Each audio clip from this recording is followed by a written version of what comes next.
Fala pessoal, estamos aqui com mais um Conexão Saúde, o podcast da Fisioforma. E hoje, como convidada super especial, eu estou aqui com a doutora Raquel Veras, nossa psicóloga da Fisioforma.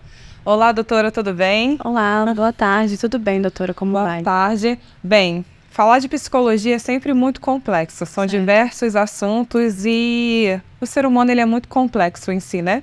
Então, falar de psicologia é a gente escolher um padrão aqui e depois nós irmos abordamos outros temas, né?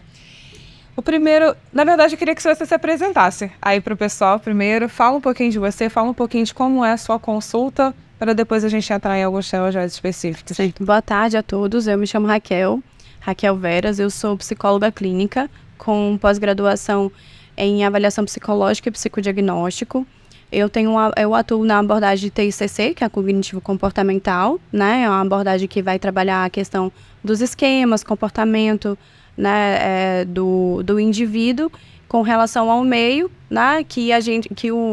A TCC fala sobre essa questão, né? De o meio molda o ser humano, né? Então, assim, a gente é essa mistura.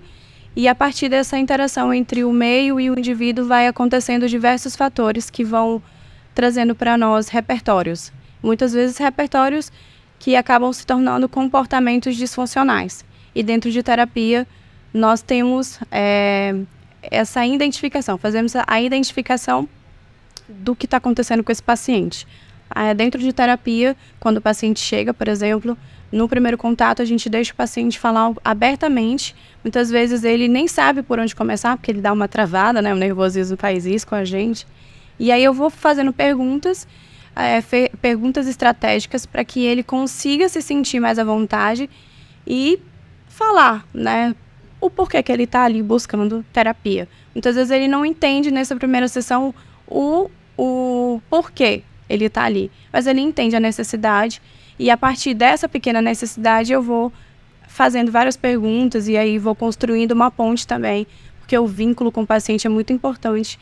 Falar de nossos problemas para um desconhecido já causa um impacto, né, acho que um bloqueio. Eu vou falar para uma pessoa, nem me conhece, como é que ela vai poder me ajudar?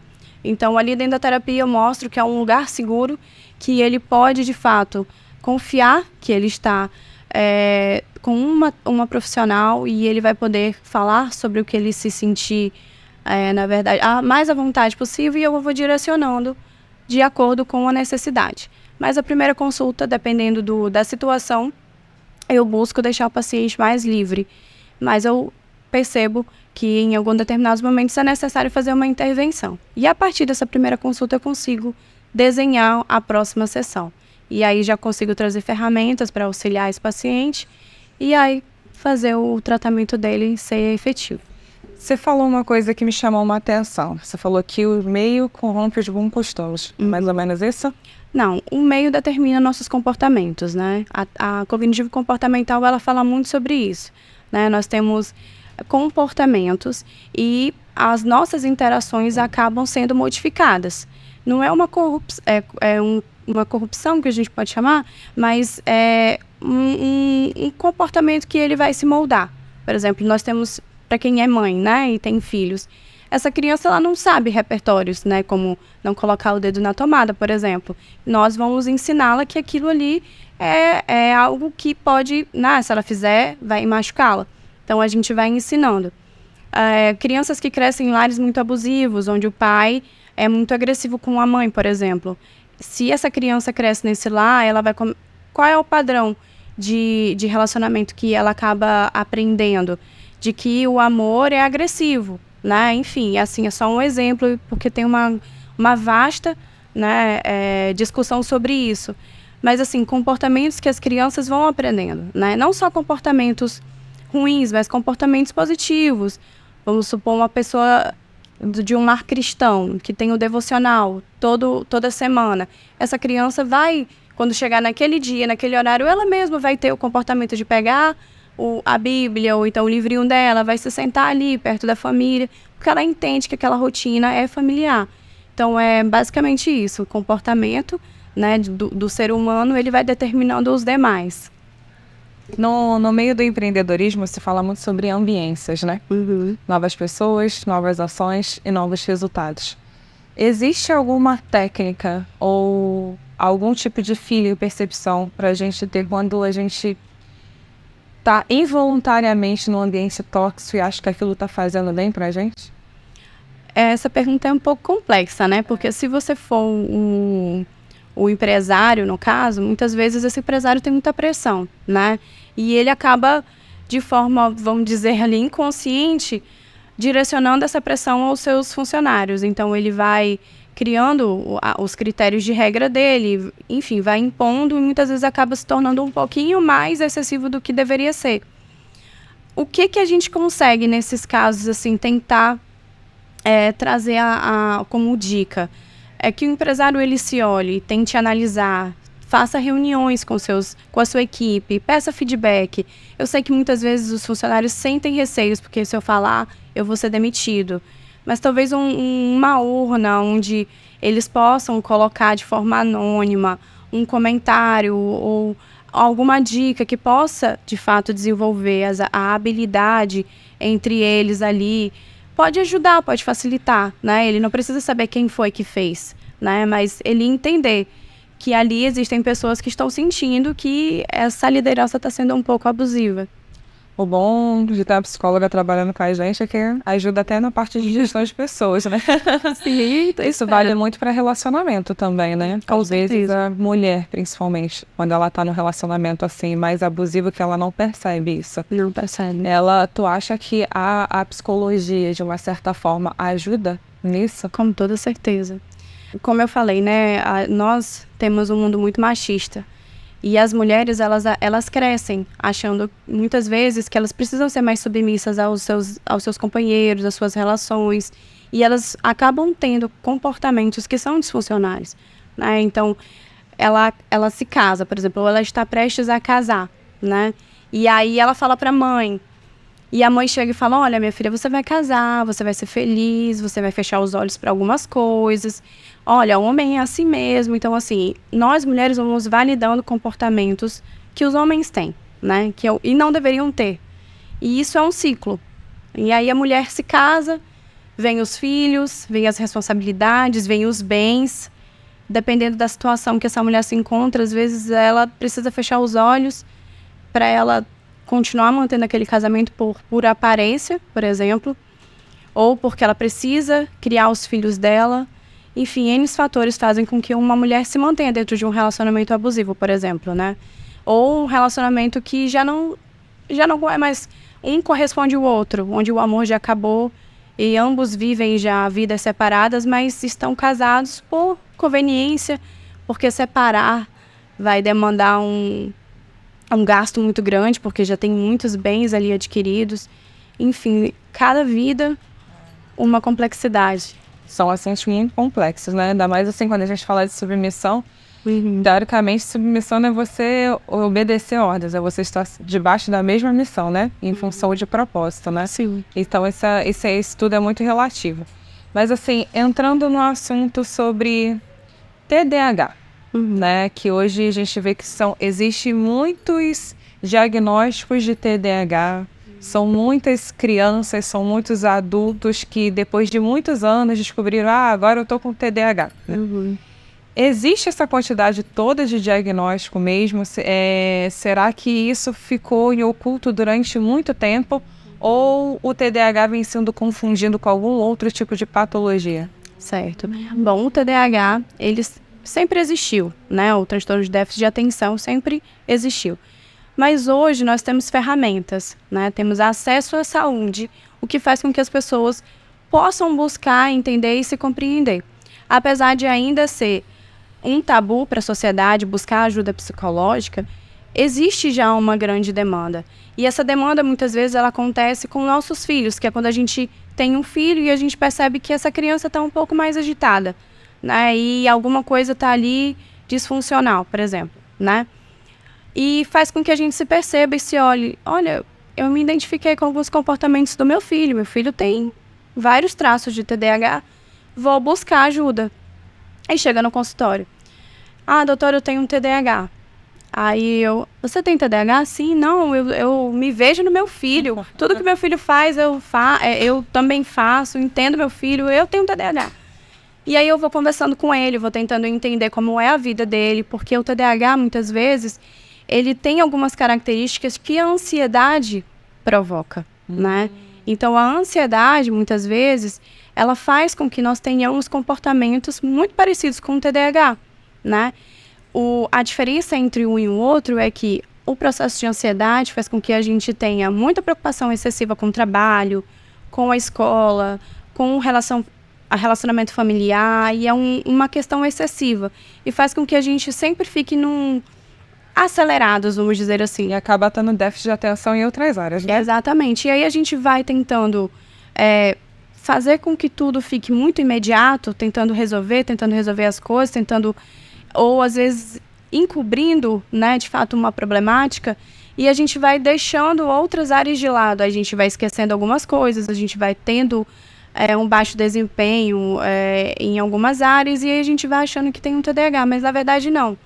Então é importante a gente fazer essa diferenciação, porque quem tem TDAH geralmente tem a ansiedade e muitas vezes a depressão, porque a pessoa TDAH, ela tem já naturalmente uma dificuldade de atenção. E esse repertório ele já inicia na infância. Então a gente tem que sempre avaliar o histórico infantil da criança para entender se, de fato, isso é realmente uma característica que ela tem desde a infância ou se é um comportamento que ela acabou desenvolvendo na vida adulta, por exemplo, né? E aí a gente tem que fazer sempre essa diferenciação, porque, como eu disse, o TDAH, ele tem, sim, a desatenção, ele se sente improdutivo muitas vezes, ele se sente essa improdutividade, essa questão dele tentar botar metas e ele não conseguir atingir, causa uma frustração muito grande. E aí gera ansiedade e muitas vezes gera a depressão. Existe até um estudo que fala que o TDAH gera ansiedade e depressão, eles são mais comuns em mulheres. Porque nós estamos acostumadas que nós somos multitarefas. A gente tem que fazer, faz isso, faz aquilo. E quando a gente se propõe... Já tem que estar bonita. Exatamente. E quando a gente e quando a gente se propõe a fazer essas coisas, a gente acaba se frustrando. E aí a gente acaba criando o processo de ansiedade, a gente acaba criando o processo, desenvolvendo a depressão, né? O que faz com que as mulheres tenham um baixo rendimento em algumas áreas da vida. Então, existe sim não vou chamar de distorção, mas eu acho que uma confusão entre o TDAH e a ansiedade. De fato, né? Porque às vezes a pessoa ela faz o seu próprio diagnóstico ali, ela sem constar nada, porque infelizmente ainda existe muita barreira entre o ser humano e a terapia. Uhum. São poucas pessoas ainda que buscam a terapia como um canal de tratamento, não só de tratamento, mas para evolução, né? Essa barreira ainda, existe um porquê, existe algo que ainda faz com que o ser humano, não vou procurar um psicólogo porque eu não tô maluco. Geralmente o pessoal é assim, né? Essa expressão, né? Mais vulgar, né? Quem precisa de psicólogo é você. Geralmente é assim, né? A resposta. Só que, na verdade, todos nós precisamos, né? Uhum. Por que ainda tem muito ainda desse mito ainda, né? Bom, a psicologia ela tem um tabu muito grande em relação ao tratamento. As pessoas criaram um estigma muito grande em relação a isso, de que quem faz terapia é louco, né? É maluco, enfim, vários nomes pejorativos que, enfim. E aí, o que acontece? As pessoas acabam criando essa barreira. E elas acabam acreditando que os problemas dela não é o suficiente para levar para uma sala de terapia, por exemplo. E aí elas vão levando, empurrando com a barriga. E essas problemáticas acabam ocasionando outras questões, né? Como as doenças psicossomáticas, por exemplo. Né? Verdade. Que acabam... O corpo acaba falando, exatamente. Né? Se você não trata emocional, o corpo demonstra, ele dá sinais. Exatamente. Então, a gente vê muito essa questão, né? E o homem em si, infelizmente, ele ainda tem essa questão, essa trava do autocuidado. Ele acredita que ele não precisa, que ele pode resolver tomando uma cerveja ou indo para um bar, jogar sinuca ou jogar bola. Então, ele acaba desqualificando um pouco a necessidade de falar sobre os seus problemas, de entender seus traumas e fazer esse movimento, né, do autoconhecimento, dessa resiliência em si. Então, a psicologia ainda tem essa problemática para romper essa barreira. Até porque não existe ser humano perfeito, né? Hoje, para você construir e conquistar qualquer coisa na sua vida, você supera muitos desafios, na grande maioria das vezes.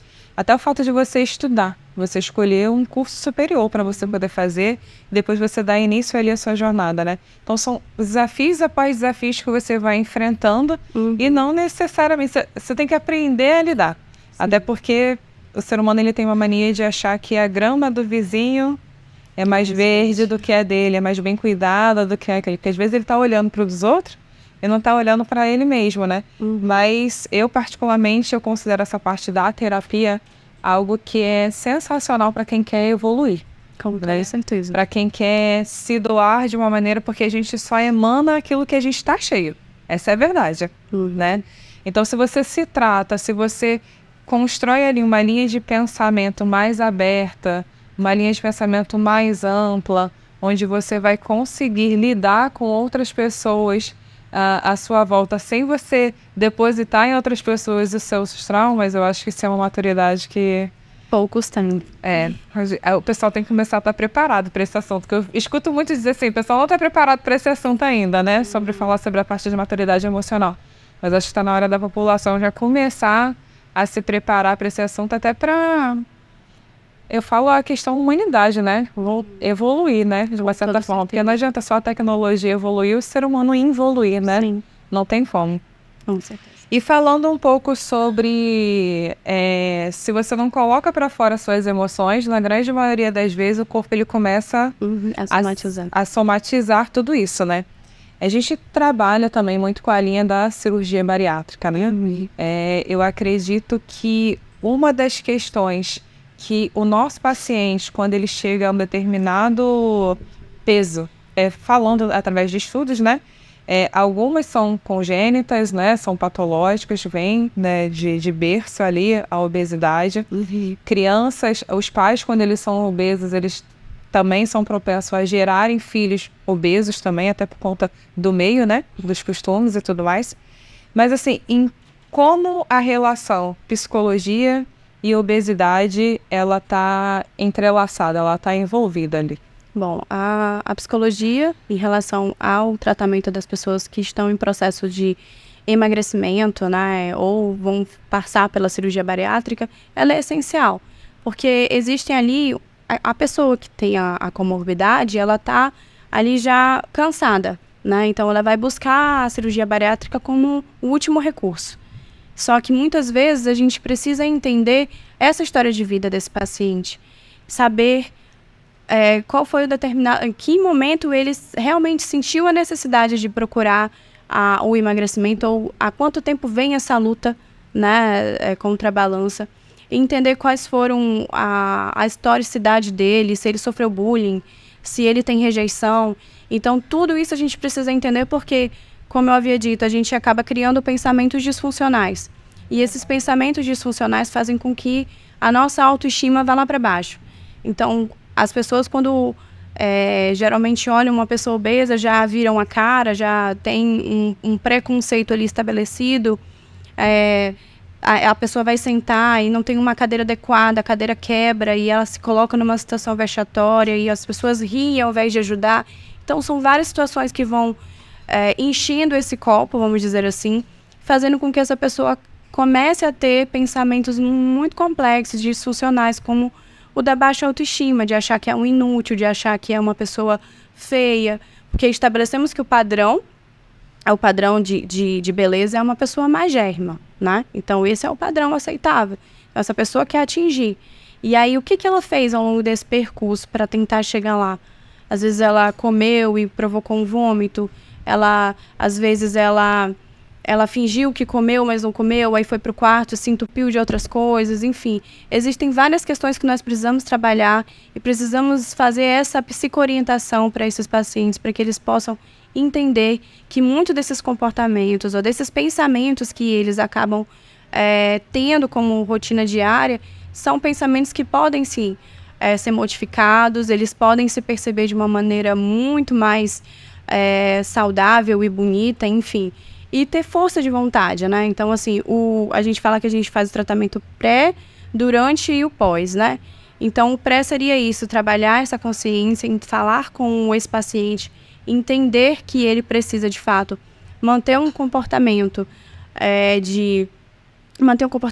de autocuidado, né? De que é uma decisão que ele vai tomar e que a partir daquele momento ele vai precisar, né, fazer modificações nos hábitos alimentares, enfim, tudo é uma conscientização, né? Não é do dia para a noite. Dependendo do paciente, demora um pouco, mas dependendo também desse paciente, se ele está muito engajado, às vezes ele está muito determinado, e aí ele acaba sendo uma pessoa muito atuante dentro desse processo, e a gente vai usando essa atuação dele para trazer vários outros benefícios. E o pós, no caso, né, quando passa pela cirurgia bariátrica, a gente conversar também durante esse pós, para que ele entenda que agora ele vai permanecer com uma dieta, que agora mudou a forma dele ingerir alimentos, que aqui a mente, né, vai querer coisas que ele consumia antigamente, mas o estômago dele não tem mais capacidade de consumir. E aí o baixo peso, né? O peso vai começar a se perder, mas algumas doenças não vão estagnar, ainda vão estar ali, que ele precisa cuidar. E essas frustrações que vão ocorrendo durante, né, o a bariátrica, faz com que o paciente acabe tendo uma recorrência, né? Ele volte a consumir o doce, ele volte a comer laticínio e exceção. Então a gente precisa trabalhar esse paciente, porque ele atinge um objetivo. E esse objetivo chegou. Estou perdendo peso, mas as minhas comorbidades não sumiram. Minha diabetes não regularizou, a minha pressão não regularizou ainda, as minhas dores da articulação não melhoraram. E agora? Por que isso está acontecendo? Começa a vir as frustrações. E começa a vir os pensamentos de menos-valia, né? De que eu não sou suficiente, de que eu falhei, eu sou inútil. E aí vai vindo. E aí a gente precisa fazer essa psicoeducação também, para ser o suporte dele nesse momento. Porque assim, ultimamente eu tenho visto muito que doenças emocionais que não são tratadas no pré faz com que esse paciente de pós-operatório tenha um alto índice de reganho, ou até de canalizar, que antes aquilo era uma compulsão alimentar, aquilo que era uma válvula de escape para ele, né? O beliscar o dia inteiro, né? Certo. E depois ele, por não conseguir beliscar, né? Porque existe ali a diminuição do órgão, né? Ele começa a canalizar suas emoções pro álcool, porque de uma certa forma tem paciente até que pergunta, né? Ah, mas o paciente ele vira alcoólatra, alguma coisa do tipo, né? Eu costumo dizer que um emocional não bem tratado, ele leva a outros vícios. Com toda certeza. E infelizmente, eu costumo dizer que o paciente ele precisa olhar muito para si, porque geralmente ele já chega no consultório assim: eu faço isso pelo meu marido, eu faço isso pelos meus filhos, eu faço isso por fulano, tá, e por você? O que você tem feito hoje? Então, se ele não trata até essa questão de autoaceitação, de autocuidado, esse paciente ele tem a possibilidade do reganho no pós. E esse cuidado nesse emocional dessa pessoa, dela começar a se autoavaliar, a se olhar de uma forma mais eficiente. Existe uma regra de por onde começar esse tratamento, porque a gente percebe também que muitos dos nossos pacientes passaram por vários traumas, né? Abuso sexual é um índice de mais de 30% no consultório, né? Quando a gente fala de paciente obeso. Mulheres que foram frustradas no trabalho, alguma coisa do tipo, né? Então, assim, existe como cuidar de tudo isso para, de fato, você dar um restart na vida, aproveitar o tratamento cirúrgico e começar uma nova etapa? Existe isso dentro da psicologia? Sim, a gente vai trabalhar a autoestima desse paciente, né? Que é o principal de tudo, né? Se essa autoestima não estiver bem fortalecida e ele tiver, de fato, essa consciência de que ele é a prioridade principal da vida dele, nada vai ser efetivo, porque se ele faz isso por terceiros, ele não faz por ele. Então, ele pode sim ter o reganho. É por isso que é muito importante, quando a gente faz esse tratamento com pessoas bariátricas, entender a rede de apoio dele. Quais são as expectativas das pessoas que estão em torno dele. Porque muitas vezes essas pessoas têm mais expectativa que ele. Então essas pessoas não entendem que o processo de perda, ele é lento, ele não é tão drástico. Antigamente, sim, a bariátrica fazia a pessoa perder um peso muito rápido, que ela até apresentava aspectos de que estavam adoecidas e tudo, mas hoje não, está se emagrecendo de forma saudável, de forma consciente.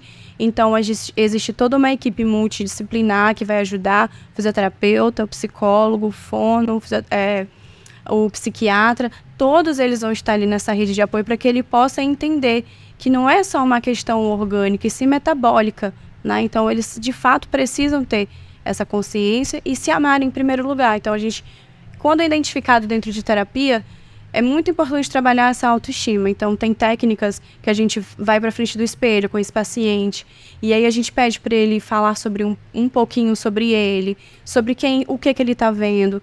Geralmente ele começa a apontar vários defeitos nas primeiras vezes dessas técnicas que a gente utiliza. Mas na terceira, na quarta, ele já começa a ver um pouco melhor a sua imagem. E aí a gente vê que está tendo uma efetividade. Então, assim, é tão bom quando a gente vê um paciente começar a se elogiar, começar a dizer que ele faz aquilo por ele e não pelo outro. Então, a gente consegue trabalhar a autoestima desse paciente com toda certeza. E agora, uma pergunta. Sobre com quantos anos pode se começar a realizar sessões de psicologia? Bom, a psicologia, ela não tem restrição de idade, né? É importante que os pais, eles estejam atentos aos comportamentos dos seus filhos. Muitas crianças, às vezes, começam a apresentar alguns comportamentos disfuncionais, né? Comportamentos inadequados, a partir de 1 ano, 2 anos. Mas é importante nós avaliarmos o porquê que essa criança está tendo esse tipo de comportamento. Muitas vezes essa criança está vendo coisas dentro de casa que ela não sabe como, de fato, interpretar ou sentir, e aí ela tem um excesso de birra, por exemplo, ou ela começa a recusar alimentos. Enfim, ela começa a ter comportamentos que o pai chama de inadequados. Essa criança está ficando muito birrenta. Ele não era assim. Mas a gente tem que entender o que é e o porquê que essa criança está emitindo comportamentos que os pais julgam inadequados. Às vezes não é nem a criança que precisa de tratamento, né? Às vezes são os pais que estão em conflitos, ou os pais que se separaram, ou essa criança que não vive com seus pais, seus genitores, vivem com seus avós, com suas madrinhas, enfim. E entender por que isso está acontecendo, né? Até a criança ouvir de outra pessoa que seu genitor é um péssimo pai também afeta. Então, assim, a gente precisa fazer toda uma avaliação. Mas não existe restrição, né? Geralmente as crianças começam a partir de 1 ano. Tem bebê que começa também com a psicopedagoga, né? Porque a psicopedagogia também é uma área da psicologia.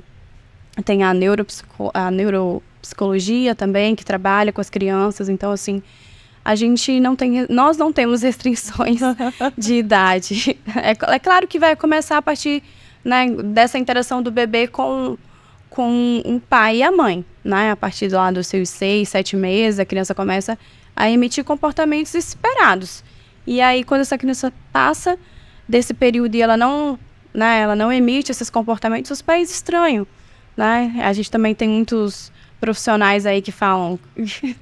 que dizem que são profissionais, que falam, essa criança está com algum problema, né? Os nossos familiares, por exemplo. Sim.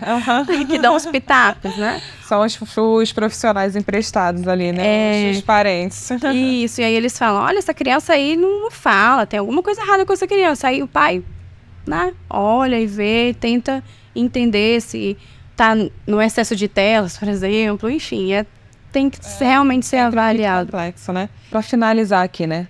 Você gostaria de deixar alguma mensagem para essas pessoas que ainda têm essa restrição em atendimento psicológico, em buscar um profissional da área? Que tipo de mensagem você deixaria para essas pessoas? Bom, para você que sente essa dificuldade de interação, que você observa que o seu comportamento com algumas pessoas acaba sendo prejudicial para você ou para outras pessoas, se dê a oportunidade de fazer a terapia em si para o autoconhecimento, para que você consiga viver melhor e tornar o seu ambiente um ambiente mais saudável, um ambiente onde você possa, de fato, fazer troca significativa e você faça, a partir desse movimento que se inicia agora, uma nova jornada de vida. Que você entenda o propósito de tudo isso e se aceite como você é. Nossa! Doutora Raquel, muito obrigada por hoje. Eu acredito que falar da psicologia, né, como disse no início, é sempre muito complexo. Mas acho que um tema muito legal para a gente trazer para o nosso próximo encontro seria sobre adolescente versus tecnologia e internet. Até que ponto é saudável e até que ponto pode prejudicar a vida desse adolescente na fase adulta, né? Perfeito, temos muito o que conversar. Então, ficamos aqui com a doutora Raquel. Esse foi o nosso bate-papo de hoje. E para você que tem interesse sobre psicologia, tanto infantil quanto adulto, pós ou pré-operatório, aqui na Fisioforma, nós estamos de portas abertas para lhe receber. Seja muito bem-vindo e esse foi mais um Conexão Saúde, o podcast da Fisioforma.